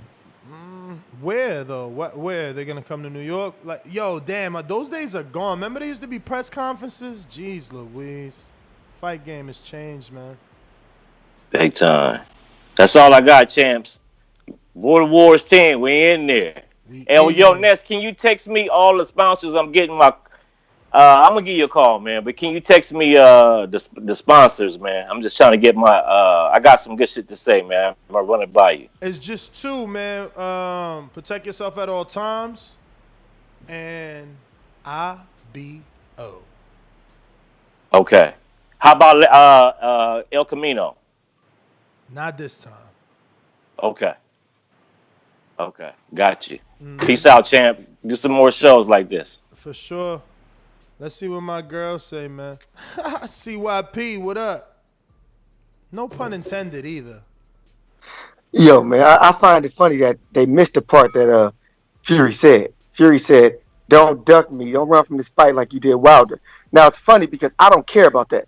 But if Fury says anything bad about Wilder, they believe it, right? Or the fight's happening, they believe it. Fury says, "I believe it," but he also said that AJ ran from Wilder. Do y'all UK cats believe that too? Or you only believe things that make AJ look good? See, it's funny to me because when he start turning that shit on AJ, they do to Wilder, y'all gonna see what the hell we have to go through. Secondly, if y'all think that the UK court system and what Frank Warren and them know trumps what we know and what we do over here, you're crazy. Our court system don't play no games. We will lock up politicians. We will lock up drug kingpins. If you sign something over here, you got it. It's gonna take you a while to get up out of it. I don't know what makes y'all think that it's that easy because Eddie Hearn keep telling you the fight is made. They are in court. Ain't nothing happening. Use your history in your brain. Name a fighter that got out of a contract easy because he signed to fight somebody else. It don't happen. Lennox Lewis did the same thing with Rahman. Rahman tried to do the same thing. And Lennox Lewis threatened that court. Court said, "Nah, homie, you got to honor that contract." He whooped his ass, got his belt back. Y'all don't know how boxing go. Y'all just keep listening to Eddie Hearn and AJ like idiots. I'm sick of this shit. I'm putting my foot down. I do not believe in this bullshit. It's not going to work on me. It's not. The court system is bigger than Eddie Hearn and fucking Matchroom, man. Y'all got to stop believing that dumb shit. And this is a fact. If I'm wrong, how come Tyson Fury couldn't fight on December 5th versus a nobody where the belt wouldn't even be on the line? The belt wasn't even going to be on the line against a nobody, and he couldn't fight him, but y'all think he about to fight AJ. TYP. There's no money in fighting a nobody in December. That's why they couldn't make the fight. And Bob Arum, everybody, they got lawyers. You think they haven't looked at that contract? There's like 10 lawyers working on this. But what wasn't the rumor that Adjit Cababel wanted like 15 mil or Fury wanted 15 mil to fight Cababel? I know there was a 15 mil in there. Well, Fury's minimum's 20, so he got to at least get 20. God damn. So, Bob, you know how Bob loves doing pay-per-views. I mean, yo, 20 mil? Yeah. I mean, that don't make sense though, Dave. I mean, think about how the fuck you give him 20 for like. It's five fights for 80 million pounds, which is about 100 over here. I'm saying though, how you give him 20 mil to fight Schwartz and Valine? That's why Bob Arum the other day said he's in the red with Fury. He's in the red big time with Fury. Man, Bob's saying everybody ain't making no money for his ass. Meanwhile, he got mad houses. Let me get to stick talk. Counterpunch from counterpunch from Mr. PBC. Yeah, I got a question, Ness. Yeah. So, I heard Kenny say that Terrence Crawford can lose his belt if he doesn't take a mandatory, right? I don't know if he said that, but that makes sense. If you don't fight Yeah. for mandatory, you gonna be stripped. Now, didn't Manny Pacquiao get stripped? Yeah, but for inactivity, but yes. Now, speaking in Tyson Fury's case, he can get stripped too for not taking a rematch, right? In theory, he can, but you know Mauricio is more lenient, man. He talks to So- these guys.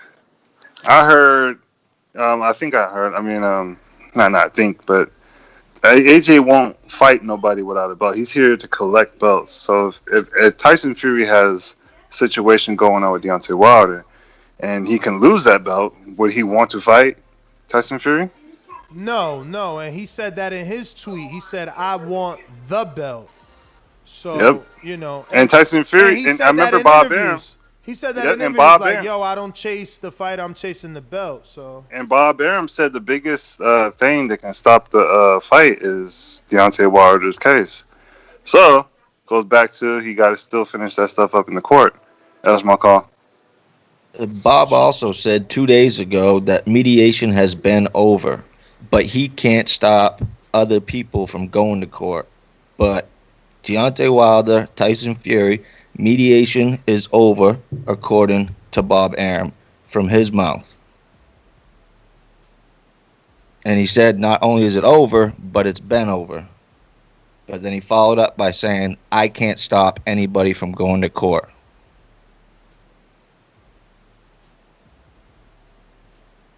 You believe Bob Arum? I mean, I don't know why he just come out there and just say that for no reason. And like for the AJ Fury fight, you got 10 lawyers working on that fight. You don't think someone would have said, hey, Tyson can't fight. You see this contract right here? He can't fight. I'm sure 10 lawyers would have figured that out by now. I mean, but that's what everybody's saying, Morehouse. Everyone is like, well, why hasn't he fought yet? If you're right and mediation's over, if you're right and the lawyers have went over the contract and told Bob that why hasn't he fought yet? Who's he going to fight besides AJ to pay him that $20 million? I mean, you ain't going to make that 20 back off Ajit Cabial. Yeah, but it didn't matter when it was Schwartz and Wallin. Why does it matter now? Because he was building a name to build up to that Wilder fight.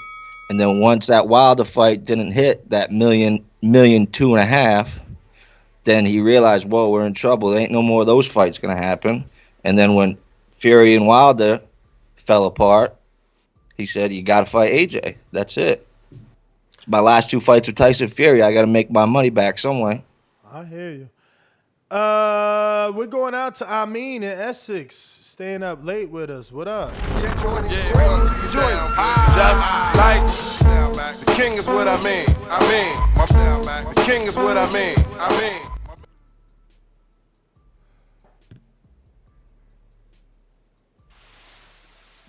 Hey, TBV on the you know what I'm saying, creeping on. Listen, I got some issues, man, because there's one thing I know. If any of this shit was that easy, everybody would go their separate directions, right? So I'm somewhere stuck between money talks and these fucking legal circumstances. It's binding like a motherfucker, right? So, yo, if any, like, there's an invisible amount of money that Wilder's willing to take to use as an excuse to say, yo, it couldn't happen. So I say he should move on or not, right? That's just me. But then the other part of it is you can't move on because it's a legally binding it's just, boxing is one of the most it's more fucked up than the music industry. I can't figure it out, but I got to see somebody fight. AJ is kind of like on the outside because he's the gun for hire, really, because he bring the biggest bread between all 3 of them. At least, that's my projection. So if I'm wrong, somebody tell me I'm wrong. But it's just a shit show, man. These guys got to get the fuck in the ring. The heavyweights, the other heavyweights is scrapping it out, but the top three, we still want to see them mixing it up. I don't know when it's going to happen, and I'm just rambling at this point. Yada fucking yada. I'm out. All right. Well, that is everyone except for a counterpunch from Trey plus a boomerang from Mr. PBC. Trey, what up? What's going on? You say PBC gave me a boomerang? No. I mean, he's got a boomerang. Oh, yeah, my counterpunch. Yeah, my counterpunch. Question. So you telling me the arbitration is done and that ain't the biggest thing in the news? I mean, I ain't telling you that. That's what Morehouse said he read. That's who I'm talking to. You trying to tell me? I didn't read nothing. I heard it from Bob Aaron. Oh, well, no. It was no arbitration. Mediation that's not has a been open. Look, court documents are public records, right? You got them TMZ fuckers and all them people who sit down at the courthouse that know as soon as Kim Kardashian is divorcing whoever famous is divorcing somebody, they got the hookup down there. People at the courthouse call them like, hey, look, here you go. Where's my money, right? So you're trying to tell me this arbitration's done, Wilder took step aside money, and I'm not saying it's true or false. I'm just saying here's my common sense on it, right? The arbitration's done, Wilder got step aside money, or he lost in court, or lost in the arbitration, whatever happened. That shit would be the biggest thing in the news. Remember, he was supposed to be getting $20 million, Remember all of that? He took this amount. It's only going to be $1 million. It's only going to be this. That shit would be the biggest thing to hit the streets, man. Not calling Bob. I did hear that interview that Bob did where he said that. But, tongue in cheek, I mean, I ain't, I'm with Trey. The Athletic would have been reporting by now that the arbitration is done. Stick Talk, what up? You've been up on your news, man. Bob Arum said mediation was over 2 months ago when it really wasn't. He didn't just say that the other day. He said that 2 months ago. He said mediation is over. Tyson Fury got up and walked out. After mediation comes arbitration. And the simple fact is they're still in mediation. And once mediation is over and it's not settled, they got to go to arbitration. Tyson Fury is not fighting nobody but Wilder unless they pay him that step aside money. And if they're not willing to do that, that fight ain't happening. Where you from, Morris? I'm from Maine, up north. Oh, you from Maine? I thought you was one of them people from the Bronx or something. But Bronx. When I used to deliver mail in the Bronx, I had a dude on my route look just like you. I used to deliver midget porn to. Oh my God! Here we go. Yo, let me get to the super chat. What up? Yo. So, what's up, Jonathan? One moment. We got Victor, who says, Ness, stop it. Deal is done. They want to get the attention of the public. The fight is happening in June. I'm assuming you believe that. No, you're already shaking your head. Yes. Yeah.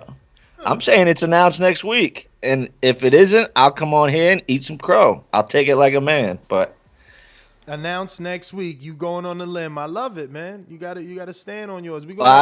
By Wednesday next week, it'll be announced. Damn, Wednesday too? You giving out exact dates next week. Well, before. It'll be Wednesday or before. Monday, Tuesday, Wednesday. Wow. Wait, let me get my calendar. They gotta hit that weekend press. Are you talking about March the 3rd, 1st and 2nd, or are you talking about like the 8th, 9th, 10th? What, for the announcement? Yeah. No, 27th to be Saturday, Sunday, 29th, 30th, 30, and yeah. 1, 2, yeah. Yeah, you talking March 1st through the 3rd. Oh, wow. Yeah, okay. Morehouse, what's your IG? IG is Moore's House 85. Moore's House 85. Bo in Bama. Bo in Bama's also gonna be at Border Wars. Hopefully he don't put nobody else on the pound for pound list overnight. We got Supermex formerly known as Big, the artist formerly known as Big Supermax, says Fury never said 2 fights, not named AJ though. So, I don't think that Fury's going to have an issue having his last 2 top-ranked fights be the AJ fight if they could do it. But the fact that they haven't been able to do it, he's telling Bob, I just want to fight. You can't hold me up anymore. Fuck these dudes. Next one is from, again, Supermax. I'm with Morehouse. ESPN wouldn't drop a sit-down without a fight. This is promotion. There's an announcement imminent, possibly during or after Nello fight. Look at Morehouse just... Yeah, I'm right. Everybody believe me. Give me some good with the bad. I mean, with all this midget porn talk. Yo, Ignorant Boxing said, Moore's House 85? Look at the way he spelled it on the chat. Are you watching it or no? Yeah, I'm watching it. Could be the Shakes 85. I barely use it. The Shakes. Damn, my man would love drinking then. You talking about the Shakes. What else is the Shakes? Folks, COVID is messing with the money. A lot of hands in this equation. Bob, Frank Warren, Daniel, 258 Management, and Eddie. Hashtag money, hashtag revenue, hashtag site fee. And that's Andre Dicoto. And then we got George in Dallas, Fort Worth. And I agree, man. It's tough unless you get a site fee to do this kind of a fight without that 100,000 that they swore they was gonna get before COVID. You know, this pandemic came out of nowhere, and it was unexpected. We got George in Dallas, Fort Worth that says Ruiz is the future, Wilder is the past. Keep preaching to the choir. Okay.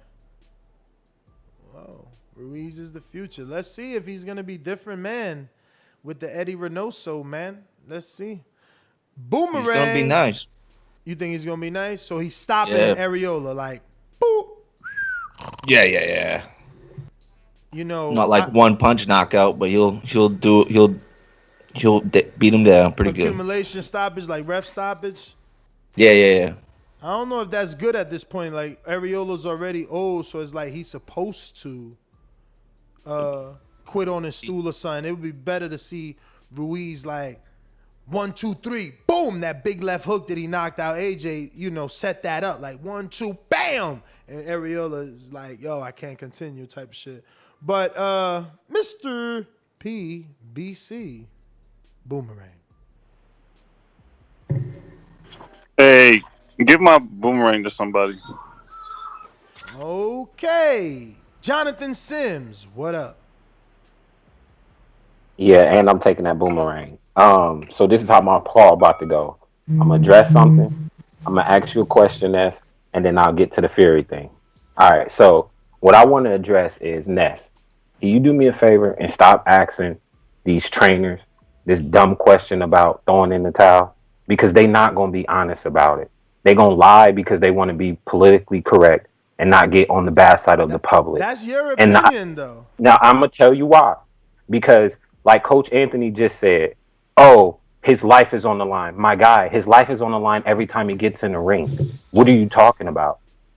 So the referee and the doctor didn't feel like Wilder's life was in that much jeopardy, but the trainer did, i.e. CYP.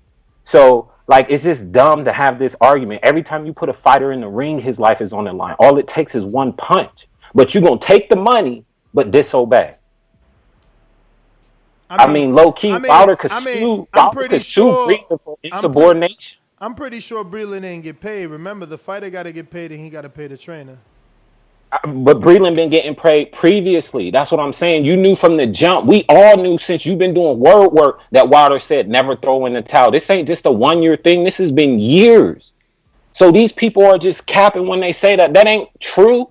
That is not true. That's all like these Nipsey Hussle, Johnny Come Lately fans. Once he died, they want to jump on the wave. But this man been around since 2006, 2007. And they ain't bought a lick of music, shirt, nothing to support, but because everybody else is riding a wave, they want to ride the wave. And that's all that question is a wave rider. You don't know what you would do until you put in that situation and you making millions of dollars. And if the man say don't throw in the towel, don't throw in the towel. You sign an NDA, so you are excused if he died. Like, don't take the job, then. Like, it's just irrelevant to ask the question because they're not going to be truthful. You just don't like the answer. No, because the answer, it's not about the answer, it's about how it's not real, and I'm right. You don't know who's gonna answer it in a different manner. Okay, but then listen to the oxymoron part of it. I'm gonna train him, take his money, but then when I feel like his life is on the line in the ring, I'm gonna throw in the towel. My guy, every time he steps in the ring, his life is on the line. Every punch he take could be his last punch. So you might as well not never train. I hear you, man. Exactly. But it's not up to you to say that a question will be answered only in one manner. No, what I'm saying. Every trainer has the right to answer it, and every trainer can answer it differently. There might be somebody like Breland that's going to be like, opposite of Breland. I guarantee you, if they had the one-on-one with Wilder and the numbers is right, they're gonna take that deal. They talking from a broke person standpoint. I hear you. Period. Second thing. Now he probably shit. Man, fucking 4 minutes. What in the world? Are you kidding me? Yo. He's probably about to give it to me. What was his second point? No, he's probably about to give it to me thinking I'm hating on Wilder or something. Everybody's hating on Wilder because we not saying what they saying, man. That shit don't make sense, bro. Listen, now look, now you can't even ask the question. Wilder fans getting out of control, man. I'm a sane Wilder fan, man. These are radicals. Look, he telling me stop asking a question now. Whoa. Doesn't make any sense, man. It doesn't make any sense. You gotta let everyone answer that question because someone will answer it differently. Someone will feel like, yo, I mean, the man told me don't throw in the towel, so that's what I won't do. Different.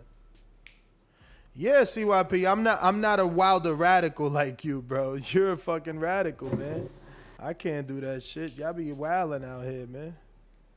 I'm a fan of the dude in the ring, man. That's what I'm a fan. I'm a fan of what what he was able to inspire in people. But like, you know, y'all talking about don't ask this question. Oh, he been saying this all his life. Yada yada. Man, it don't matter. None of that shit don't matter. Like Jonathan said, you ain't in that situation, so you don't know what the fuck you do. You think that you wouldn't throw the towel in until you in that situation, and then you might be the one throwing the fucking towel in.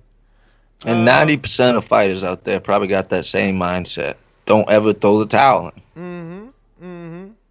Who the fuck wants their fight stop? Yeah. Nobody. Let me see. You said the super chat from the beginning. I think I got to that Super Max. Let me know. Oh, we also going to have our Liano Sosa, man. Sosa crew. We're going to have the Albanian band, White Chocolate, on March 10th. March 10th. Yep. Jonathan with a counterpunch. I'm timing you, champ. I'm timing you, man. That's cool. I respect that. So the second point I was going to get to is let me ask you something, Ness. Tevin Farmer, the belt is in the air. Say the number 1 and number 2 guy fight and get the belt. With a year layoff, does Tevin Farmer deserve a title shot at the winner? With a year layoff, I mean, why does he get a shot though? I'm asking you, as the former champion, does he get a shot at the title after a year layoff? I mean, only if there's nobody available, I guess. My time. Yes or no? I said only if there's nobody available, I guess. Berchelt just got knocked out. If he took 2 years off, does he deserve a shot at a title shot? His first fight back? I mean, I don't think 2 years. Nah, that's a little Okay. excessive. So why in the Let me hell are see. Let you me up see. Thurman did. Thurman Pacquiao, right? Wasn't thank Thurman off for 2 that's, years? and that's my point. Thurman don't deserve a title shot either. But Thurman and Pacquiao happened after 2 years, right? He ain't fought since. And he coming off a loss. Oh, so you saying why would he get the Ugas fight? Exactly. Okay. I never got a chance to call in to address that. I mean, he gonna get the Ugas fight because Ugas ain't popular, man. It ain't Nah, about. don't deserve no title shot. You gotta stay true. You gotta stay straight, Ness. Come on, man. You know he don't deserve no title shot coming off a loss in a 2-year layoff. Bruh, but I don't know what you mean by stay straight. Every situation is different, especially when it's a Cuban that don't know English. So Thurman deserve a title shot, but Tevin Farmer, Oscar Valdez, fucking again, see, like, I'm timing you. I gave you 1:50 there, cause But listen, yes, I've already made my case why I think Thurman deserves a title shot from Al versus Ugas. I didn't say he deserves a title shot from anybody else. What I did say, he's worth negotiating for Crawford, even off 2 years and whatever you want to complain about. But the names you mentioned, fucking Oscar Rivas, of course he ain't Thurman, man. You tripping. You acting like you don't know shit about boxing. Then you said 2 more unpopular names. Tevin Farmer is not Thurman, man. And then what was the other name he said? Do you remember that last name? Dude, crazy. Mm-mm. What was the last name you said, Jonathan? You said Tevin Farmer, Oscar Rivas, and who else don't deserve a shot? You tripping, man. I never said Oscar Rivas. I said Valdez. And I was going for Rosario. Oscar Valdez, why wouldn't he deserve a shot? He just beat Burchell. I'm lost. Okay, Burchell. Again, again, see, I'm giving you free time. Not Thurman, man. None of them dudes ever. Listen to me. Listen. This ends that conversation, brother. None of those dudes ever in their life have done 2 million views. Not one of them. Not one. None of them dudes ever been unified. None of them dudes you talking about, man. None of them dudes ever been unified. Let alone in the welterweight division. Let alone be the inaugural to bring boxing back to ESPN big time. Not that rinky-dink shit. Not that rinky-dink shit they was doing on Friday Night Fights, okay? Not that shit. Not that. Who's Jason Rosario? What about him? He's unified, though. I'm just saying. You said none of them was unified. Jason Rosario was. So, you putting Rosario in this conversation now? What is that if you so lose, you're asking you me. So you're asking me if Jason Rosario deserves a title shot off a year? He's also not Thurman, but yes, he was unified. So basically, if you could sell, you could break the rules. Of fucking course, man. How long you been watching boxing? I'm done. Come on, Jonathan, you tripping right now? Come on, man. Yo, you heard him. If you could sell, you could break the rules. Have you watched Canelo's career before he, from 0 fights to 30-0? I'm wondering who would rather see than Thurman or one of them top guys. What you mean? Like you saying pretty much Thurman don't deserve a shot, but if it's not Thurman, who else you got out there? Porter? I'm assuming he wants Earl to go right into the Ugas. Like why because my thing is Ugas. It's gonna fuck up Earl's numbers. Earl's numbers already tracking downward.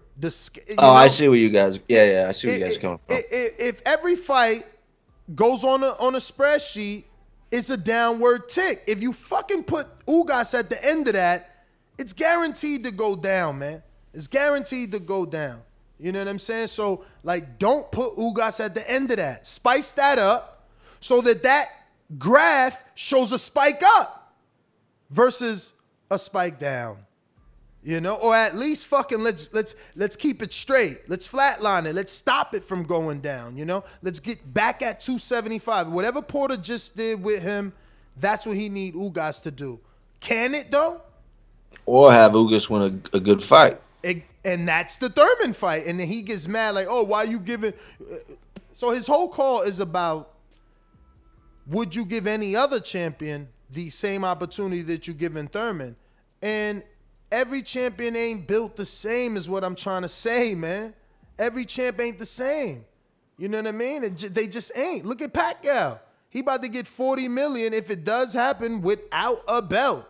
We over here scratching our heads like, how the fuck he decided to get stripped when he could have just said, I'm going to unify with Crawford. So, you know, it's crazy. Yeah. Fight Ugas on regular Fox, but then you taking yourself off pay-per-view. And yeah, it's cool to give back.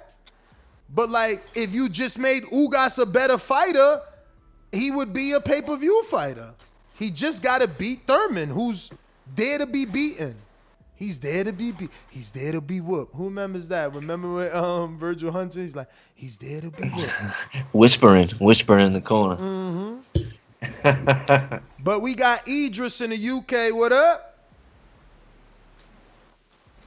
What's happening, man? What's happening? Bit late over here, but listen, let me touch on what the last guy said. Yeah, I half agree with you. You can't just be giving everyone title shots like Rosario, and I mean, yeah, obviously he was unified and things like that. But look, we've seen it with like guys like Ndongo. You know what I mean? He won a belt, then he unified, then he undisputed. Like Georgiev, does he deserve to keep, fighting? Did he deserve another title shot straight after Crawford? I don't think so. But Ndongo got like 4, man. I mean, he got to fight Crawford. After he beat Tranowski, and then he beat your boy Ricky Burns. Yeah, that's 2 title shots. Then he fought Crawford, 3 title shots. Lost that, right? And then got a title shot. Then got a title shot at the New Orleans dude. No, that wasn't a title shot with Prograis. It wasn't. Let me check. No. Damn. I think Prograis won his titles in Prograis won, I think, both titles on the WBSF. I'm a chat. You said Regis Prograis. But I will say one thing: Keith Thurman getting a title shot will delay any chance of an undisputed happening. Man, that undisputed. So you believe undisputed is happening this year? Because we had that conversation this morning. I think you're much closer to it happening with Errol Spence getting a 3rd belt than Thurman getting into the mix, and then and my point, I ask you acting again. Like an evil. I ask you again. Do you believe Errol Spence is gonna fight Ugas and Crawford in 2021? That's what you're saying. I believe. I don't believe Thurman fights Crawford or Spence. Yo, champ, I was right. It was for the fucking for Regis's WBA. You lose your time for that, man. I told you, B. Yo, and that's what happens when you a champ. Certain champs, right? Like this particular champ, he got more opportunities because of vulnerability and name, right? So it's like, yo, he's a name and he's vulnerable, and that's what's been happening because that dude Yelenusanov just beat him too. You know what I'm saying? He hasn't been able to really get any wins since the Crawford loss. He only fought once because he had signed a Wilder's trainer, Jay Diaz, and Jay Diaz got him a fight in Tuscaloosa. That's all he was able to get. You know what I'm saying? So he ain't even had, like he needs, yo, somebody need to give poor Julius Ndongo like 3 tune-ups to bring him back. But yeah, oh wait, I think we got Marcus running Ohio. What up? What's good, man? Good show. I agree with you, man. So it's crazy to even think like that. I mean, if you Al Heyman, you have to think about it business-wise. Bob Arum did it. When you talking about Ugas deserving to fight Spence right now, if that's pay-per-view, that's dumb. You don't do that. Bob Arum had Crawford unification. Victor Postal Crawford, that didn't do good numbers. Triple G, David Lemieux, that was unification. That didn't do good numbers. Ugas doesn't have a name. It's smart to put Thurman in there first to boost up the pay-per-view, to set up the pay-per-view. Why take a risk? Charlo's numbers didn't do good on pay-per-view, and they had Rosario. in a unification fight. Come on, man. We got to And think two about brothers. it. It's just a belt. And two brothers. And the pay-per-views didn't do good. It's not just about unification, guys. It's a business. Al is putting all the guys in it together. It's a triangle. Thurman is going to get in the mix because that's Al Heyman's obligation to make sure all his fighters is eating, not just Earl. That's what y'all got to understand. It's Al talking to all these guys. Thurman, you about to eat. The winner takes on Earl Spence. Sean Porter did it. Sean Porter didn't go after the belt. He went. He fought with 2 eliminators and then got a belt and then fought Earl. He didn't fight Earl with the when he had the IBF. So you got to trust yourself too. Uga's got to go out there and do that too. Beat Thurman and build your name. Put it on pay-per-view. It's smart. Ugas already said it. Ugas already said it to his fans on his Instagram. Like, yo, me and Thurman had a conversation, and he's suggesting we do this, to build the possible pay-per-view fight if I beat with Earl. Like, everybody knows it, man. The writing's on the wall, man. Like, Dillian White even said it, man. He don't speak no English, man. That shit is true, man. Listen, we was begging for Cotto to learn English, and he didn't never transcend. Canelo is lucky, man. Canelo is lucky that he fucking doesn't speak a lick of English, but he's getting over because people was mad at Cotto for not talking English. Yep. But anyway, Marcus, you the man. Let me see. We got Boston Jared that says, how many title fights has Postal had? Man, many. Many men. Get title shots, B. Name gotta be Victor Postal. You gon' see. He got his first shot against Lucas Matisse.